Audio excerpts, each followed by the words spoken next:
single Chinese family you've never heard of controls $4 trillion in global commerce. They decide if your Amazon package arrives on time, whether your car gets manufactured, and if grocery stores stay stocked.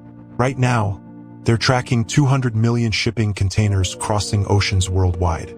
But the truth behind this empire will shock you. You're about to discover how they built this power in total secrecy, why governments actually helped them stay hidden, and the one decision they made that changed capitalism forever. Let me show you exactly how this happened. Meet the Li family. Not tech billionaires or oil tycoons. They run shipping ports. Sounds boring, right? Wrong. Ports are the most powerful choke points in world trade. Every iPhone, every sneaker, every toy passes through these gates. The Li family doesn't just own a few ports. They own the entire system. Their company, Hutchison Ports, operates 52 ports across 26 countries. That's more than most nations control. This story starts in Hong Kong during the 1950s. While everyone focused on factories and products, one man saw something different. Li Ka-shing understood a simple truth. Whoever controls the doors controls everything behind them. He started buying ports when nobody wanted them. Old, rusty, money-losing ports. People called him crazy. Today, his family moves 1/10 of all global container traffic. That's 88 million containers every single year. Now here's where things get really interesting. The Li family doesn't compete. They bought the competition. In 1991, they did something no Asian company had ever done. They purchased Felixstowe, Britain's largest port. This wasn't just business. It was a signal. For the first time, a Chinese family controlled where British goods entered and left the country. The same empire Britain once ruled with ports and naval power was now in Chinese hands. But Felixstowe was just the beginning. They moved into Rotterdam, Europe's biggest port, then Panama, the gateway between oceans, then ports across Africa, Australia, and the Middle East. Each purchase seemed independent. Nobody noticed the pattern. By 2010, they had woven an invisible web around the world.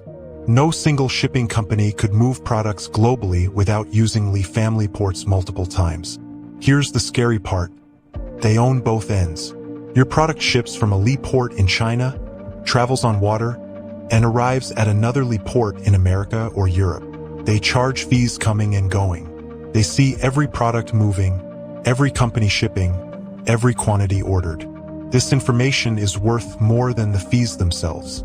They know which economies are growing before governments do. They spot recessions months early by watching container volumes drop.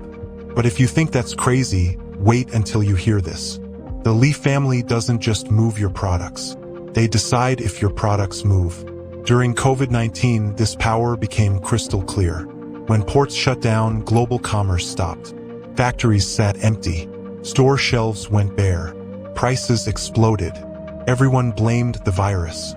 But here's what nobody told you. Port companies decided which ships got priority, which containers moved first, which goods sat in warehouses for weeks. The Li family's Hutchison ports never shut down completely. While competitors struggled, they grabbed market share. They raised prices. Shipping costs jumped 500%. A single container that cost $2,000 to ship suddenly cost $10,000. Companies had no choice but to pay. The Li family made record profits during a global crisis. Over $3 billion in 1 year alone. But the real power move happened quietly. They started building automated ports. These new facilities use robots and AI instead of workers. Fewer humans mean fewer problems during crises. It also means fewer people who can strike, complain, or slow things down. Their port in Shanghai is now 95% automated. Containers move 24 hours a day with almost no people involved. This efficiency gives them even more control. Companies choose Li ports because they're fastest and most reliable. This brings us to the most shocking discovery of all. The Li family isn't really Chinese anymore. They're nowhere and everywhere. Li Ka-shing, the founder, moved his company's legal headquarters from Hong Kong to the Cayman Islands. Why? No taxes, no oversight, no public scrutiny. His personal wealth sits in Canadian citizenship. His ports operate under dozens of different country flags. This family has engineered something unprecedented. A nation-sized empire with no actual nation. This creates a wild situation. When China pressures them, they claim foreign ownership. When Western countries investigate them, they point to Chinese heritage and complexity. They exist in the gaps between governments. No single country can regulate them because they touch every country. American politicians can't touch them without affecting American ports and American goods. Chinese officials need them to keep exports flowing. European leaders rely on them for imports. Here's the ultimate power play. During the US-China trade war, everyone expected them to pick a side. They didn't. They expanded in both countries simultaneously. They opened new terminals in Los Angeles while building megaports in mainland China. Both governments approved the projects. Why?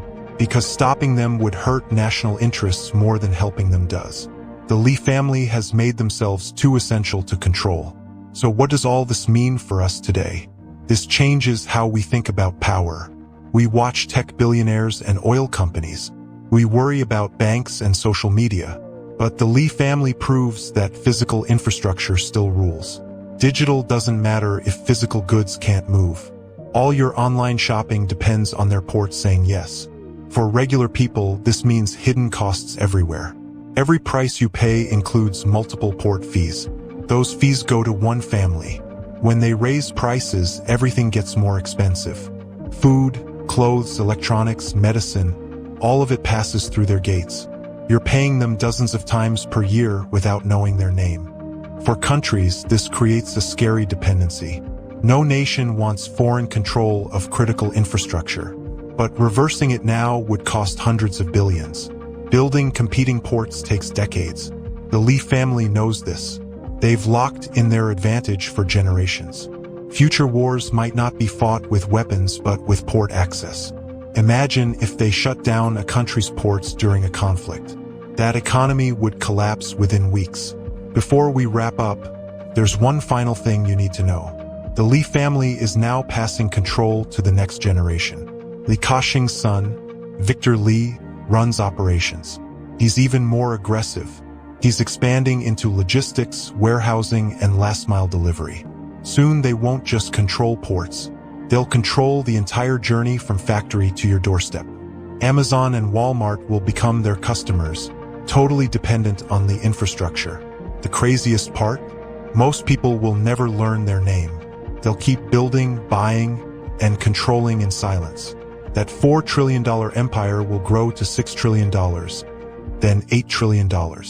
And the world will keep spinning, never knowing who really controls the supply chains keeping everything moving. Now you know what they wanted to keep secret.